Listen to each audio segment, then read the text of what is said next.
Very popular horticulturist alongside Sarah Dash, Yes. a man who is actively campaigning for community gardening. And his name is Amos Taylor. He's a good friend of this program. Amos, I've missed you. How have you been? Oh, just fine. Enjoying myself immensely, traveling around the country, working with community people. Exactly what does that mean, community gardening? How does it work? What are the rewards, the benefits, the satisfactions of what is called community gardening? Well, community gardening is usually a group of neighborhood people getting together who Right. have very little space or no space at all and decided they want to take over property that's not being used for gardening purposes, and they usually grow food or flowers or things that enrich their lives. You feel it's becoming more and more popular now across the country, in every area? I think there's about 35 million households involved around the country doing it, and I travel from coast to coast and north and south, and I find people everywhere, many ethnic groups involved, and I enjoy them immensely. You feel you've been responsible for many people getting into the activity known as community gardening? The doctor had told me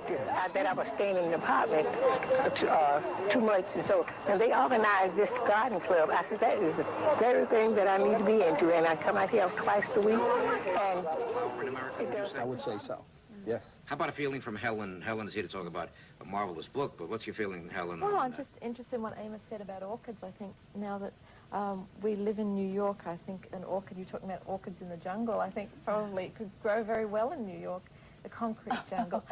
Yeah, they do pretty good. They have an orchid society in New York, and there are a few. Really, do they? Yeah, there are a few people down in the village who actually Growing are them in selling. apartments. Absolutely. Yeah. Who have figured out how to do it in apartments. These people don't And have it works. finicky ficus as well, or is it fici? Like I really don't know. I have to ask them. Amos, people like to hear about people. What was the beginning of your beginning in gardening, in flowers and vegetables, the beginning of the beginning? I think I learned from my dad. Really? He was a farmer who moved to the city, and he used to grow things in the backyard. We lived in a brownstone in Brooklyn. This wasn't the house, was it? I wish it was. That's Sitka, Alaska, by the way. That's up in the mountains there, where some people have a community garden on the State University in Sitka, Alaska. Fabulous. Okay.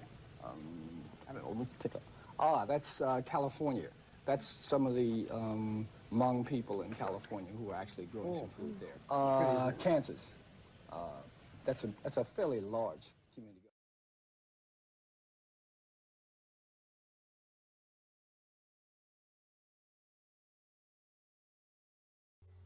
I Belong to Thee by Amos Taylor.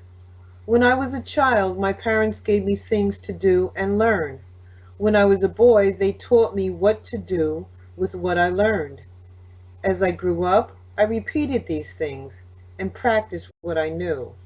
And today, I am a man in Christ, due to these precious treasures of understanding who He is and the purpose of my presence. Be fruitful and multiply, my Creator said to me, just as Mom and Dad did as they passed it on to me. For you are a new branch in my family tree, and the gifts I offer you this day always were in me. So lead them gently as they grow, till they can clearly see that they are mine and in my plan for all eternity. And that is why I call this poem, I Belong to Thee, by Amos Taylor. Thank you.